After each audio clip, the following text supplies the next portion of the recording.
Okay, guys, so I'm just gonna post random content on my channel.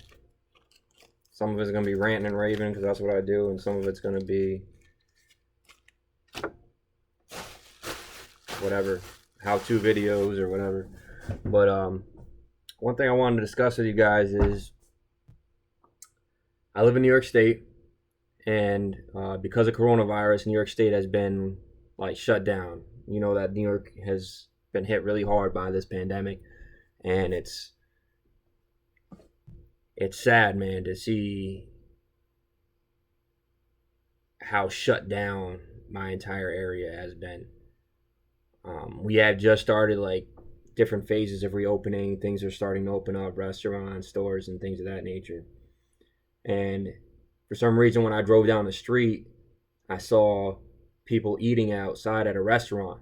And for some reason, I just felt really good about that. Just seeing other people out and about. And I came to the realization that we're social creatures. You know, we need interaction. And if you think I'm lying, I spent 10 years in prison. You know, for those of you who don't know, I did 10 years in prison, pretty isolated. I did it in a maximum security prison, and I spent 5 of those 10 years in a cell. And, you know, you adapt to it, but you're isolated. And, you know, sometimes you're on your cell gate, you're talking to people across the way, and because you want that interaction, you want to be able to talk to people. And sometimes you don't want to talk to people, but more often than not, you need that interaction with people. And when I saw those people outside, it made me feel really good that things might be going back to normal. Even though we're having a couple states that are having like a resurgence of cases, that's unfortunate. But the real reason I'm making this video is because I work for. If you're in New York, I'm not sure if they're countrywide, but I know they're in the state of New York. They have grocery stores called Price Chopper. I work for the Gold Corporation that is warehousing their product. We are the distribution center for them. I work for a third party company called Capstone. What I do is I select and pick the products. I'm a selector and put them on the pallets and ship them out to the stores. And we are considered an essential worker because it's a grocery store. The warehouses are still open.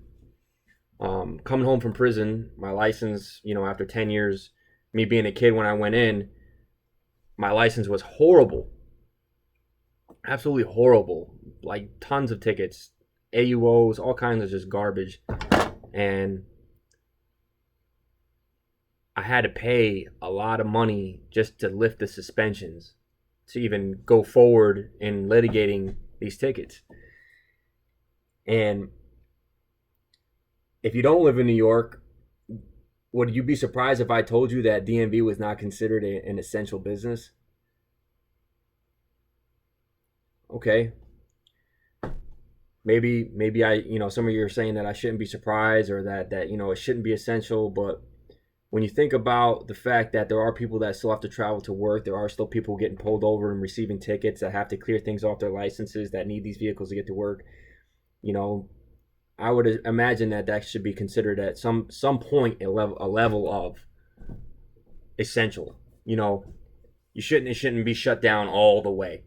So now that we're in the reopening phases, I've been trying to call to schedule an appointment to take my permit test again because I have to start from scratch.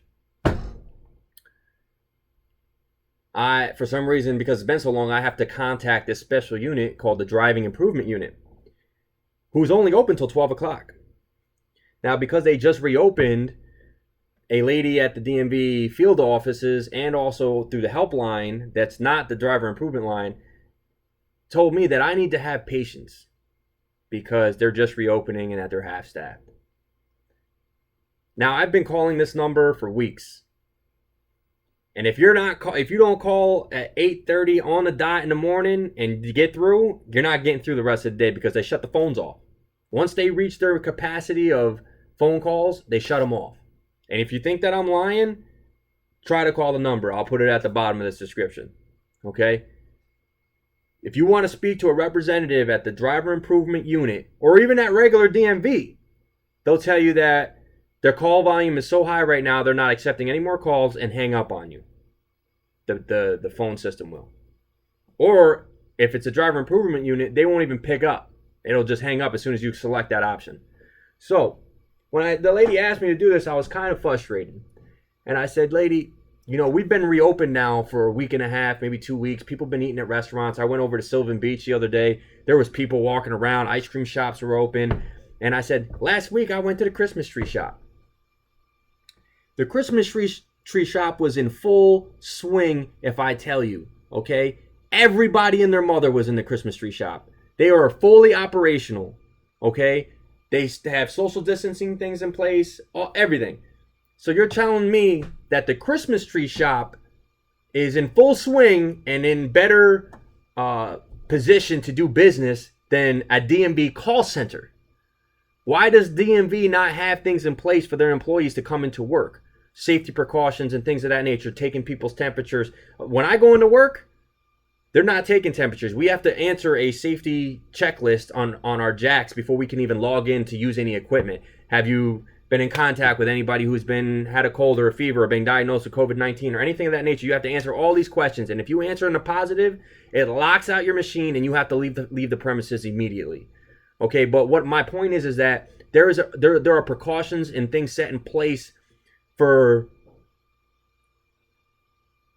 prevent anybody from coming in that is sick and to allow the business still to function. So you're telling me a DMV call center that nobody walks into from the outside other than the employees can't figure out a way to become fully staffed and operational, but a restaurant, an ice cream shop, and the Christmas tree shop can? And then, to go on top of it, they're only open from 8 till 12. 8:30 to 12. So you're so backlogged that you're shutting the phones down so you can handle the backlog situation, but you don't realize it's still just creating more backlog for those people who can't get through. So instead of shutting the phones down to handle what you have, why don't you just become fully operational? Or here's a concept. Why don't you take some of the other centers that aren't so busy and have them handle some of these calls? Or here's another concept. Why don't you not shut down in the first place? That makes sense to me, right? Why would you shut down in the first place? Is not DMV in the best position to handle people coming in than anybody else? Every place I've gone into, I went to Midas to get my oil changed yesterday, okay? And they have this plexiglass hanging from the ceiling that separates the person ringing you out from the customer. And they had to string that up, put it in the ceiling so they could run their business. In New York State, you have to show, what you're putting in place. You have to have a plan in place to reopen before the state will let you reopen. And part of that reopening is you have to make sure that you're exercising social distancing, that you're using face coverings, and that there's some kind of plexiglass or barrier between you and the customer. Now, every time I walk into DMV, at least in my area, it's like a bank teller. There's plexiglass in front of you. You can't get to that person at all. There's a little hole that you feed your papers through. That's it. And that's been that way before the virus ever hit. So, are they not in the best position to continue operating? Or to reopen to full capacity? Stores have people, like I went to the bank. The bank has somebody posted outside, and once 3 or 4 people walk in, he tells us to wait until somebody comes out. They only allow 3 or 4 people in at a time so they can exercise social distancing. Why can't you do that with DMV? Number the damn parking spaces. I don't care. Figure it out. Number the parking spaces. These parking spaces in the front, 1 through 20. Okay? You go 1 through 20. Once you reach 20 again and allowing people in, have people sit right in their cars. Don't even get out of your car. We'll come to your window and let you know, okay, you're good to go in. Go 1 through 20. And as those parking spots empty, 1 through 5 empty, and people pull into them, once you get to 20, you start back at 1 again. I mean, am I the only person that can come up with some kind of adaptive thinking here? It's ridiculous, the state here. And then you got to go on the phone for a month. You get transferred to this person, you got to wait an hour. I waited on the phone. They told me my wait time was 40 minutes. I was on the phone for an hour and a half on hold just to get on the phone for them to hang up on me by transferring me, and all it does is bring you back to the main menu. They don't actually transfer you to a person or a department. They just transfer you to the main menu. It's ridiculous.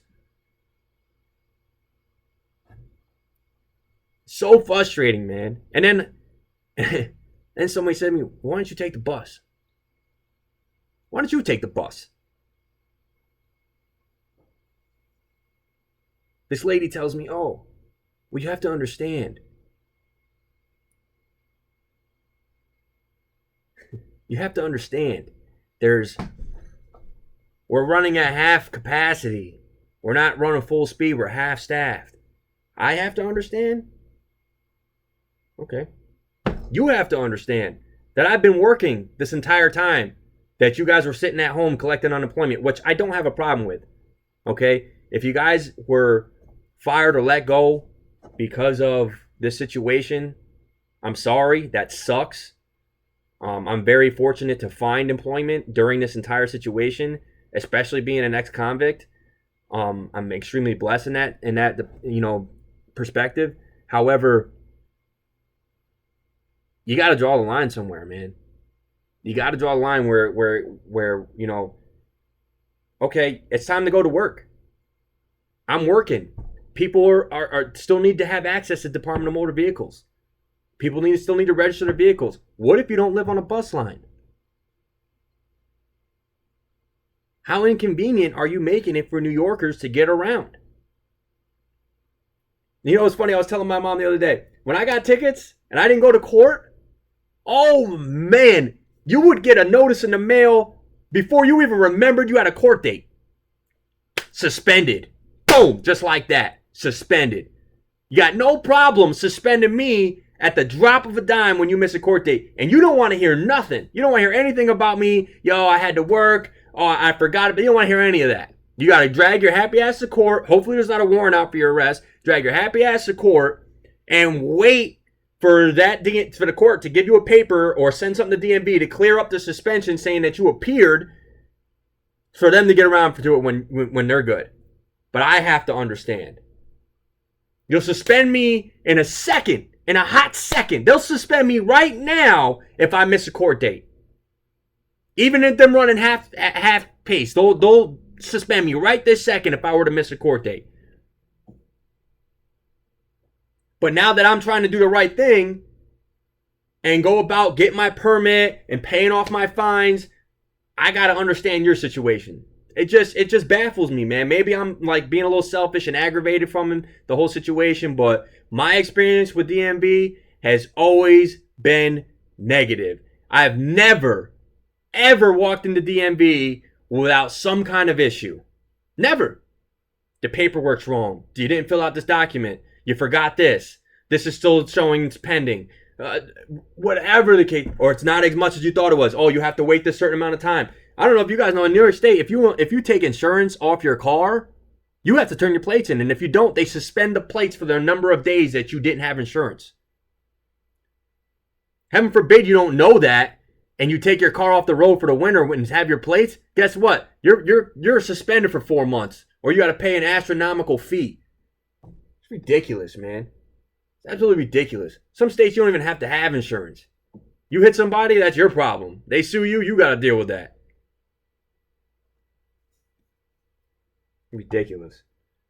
But you know what, man? I know the big man upstairs sees me. He sees my issues. He sees what's going on.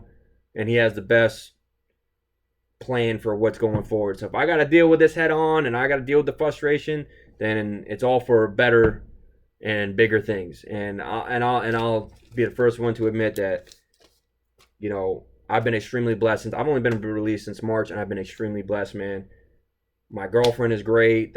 She has 3 kids. They're great. Our relationship is great.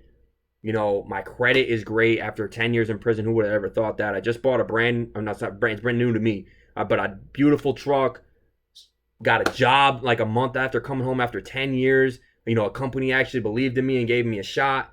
And I'm going to be honest, it's hard work. You know, selecting is hard work. If you don't know, it's hard work. It's 8 hours of nonstop moving, lifting, 50, 60, 70 pound cases of meat. dairy products, loading them, lifting them, throwing them, driving, getting off, and you're paid on production, so you can't be just, you got to move. Um, but I'm blessed, and I just want to say that to those who lost their job, you know, I'm sorry. I really feel for you, and I really hope that once this whole thing clears up, that the employment situation will get better, and hopefully that if you aren't collecting unemployment, that continues to get extended until you can't find work. And I just keep you guys in my prayers, man, because that does suck. That does suck when you have to be stressed out about paying your bills, man. And I don't think that you know, besides DMV, I'm not really being affected too much. Like I said, I'm still working, I'm still doing my thing, and hopefully you guys can get back to doing yours. I know a lot of people did get their jobs back. My girlfriend has been working this entire time from home, trying to watch the 3 kids, you know, and it's hard. It's hard. And nobody ever says, you know, thank you to her. Nobody says, hey, you know, you're thinking, oh, well, she's working from home. Yeah, well, it's not easy working from home when you got a 3-year-old and 2 other kids running around getting it. I can't be there to watch them. I'm at work or I'm at my house. You know what I mean? And until we move in together, that's a whole nother situation, you know? This is affecting everybody, and, you know, it's crazy. It's craziness the way that these states are expecting us to operate and to get by. You know, take a bus. So let me get this straight. DMV can't open because of social distancing, but I can sit on a bus. I don't know if you've ever been on a bus, but it's pretty hard to social distance yourself on a bus. Just saying. This is how stupid it is here. How ass backwards and bureaucratic this state is. You know, I called another company because when you get your permit, that you have to then get a pre-licensing course certificate that says that you attended a 5-hour pre-licensing course. I called one of the companies close to me. I'm not going to put their business out there, but I emailed them and asked them if they were open doing their 5-hour courses so I could kind of like just get in, do my course, and just get back to having my license. And they advised me that they are not at this time conducting the 5-hour course classrooms because of the COVID-19 situation. However, that they were still providing driving lessons, and I think they were doing like driving tests. So what you're telling me is that because of COVID-19, you won't open your doors for a 5-hour exam where people can be a lot farther apart and social distance in a classroom, where you can control how many people you allow into that classroom in order to keep a 6 feet social distancing standard going on there. But you're gonna conduct driving tests and driving lessons where you're sitting in the same damn car as somebody, like a foot away from them. I got a pickup truck, a 2500 pickup truck, and I can still touch elbows with my girlfriend when we're sitting in the front seats. So are you telling me that makes sense? Because it doesn't make sense to me. And if anybody has any kind of other explanation, the only other explanation that I can come up with is that they haven't put things in place in order to reopen to the state's guidelines. And that's the only thing that I can think of. But you're operating under some capacity, and I would imagine that you should probably get on the ball about getting those things met so you can, you know, start doing these things and having your business open and up and running. My mother works and manages a store, and this entire thing has just been a joke of how they're handling reopening this place. A joke, man. So if you live in a state that is just got it a lot better, tell them to contact Cuomo and contact New York and let them know that, yeah, maybe you should try this because it's not working. It's not working here, man. The reopening phases are not working. Things are being reopened, yes, places, but there should be no reason why restaurants and like commercial businesses like retail and things like that should be open and running in full capacities before government entities like DMV and things of that nature. So If anybody agrees with me, let me know. If you know, I'm always open to constructive criticism. You can tell me, hey man, maybe you didn't consider this, because I like to consider all aspects. I believe everybody's entitled to a bad day type of attitude that I have. You know what I'm saying? So I have no problem with considering and being objective. So if you have any other way of telling me or sharing with me an alternative view on this, of things that I didn't consider, then I am all ears and I will consider them without being judgmental. From my point of view, I think I'm pretty rational and I think I'm pretty fair in my assessment of this whole situation. Once again, if you're not working, praying for you. Hope everything gets better. To the essential workers, keep plugging in, man. Keep pushing. We'll all get through this. And to fellow New Yorkers who are struggling with DMV, man, I feel your pain. I'm here with you. Talk to you later.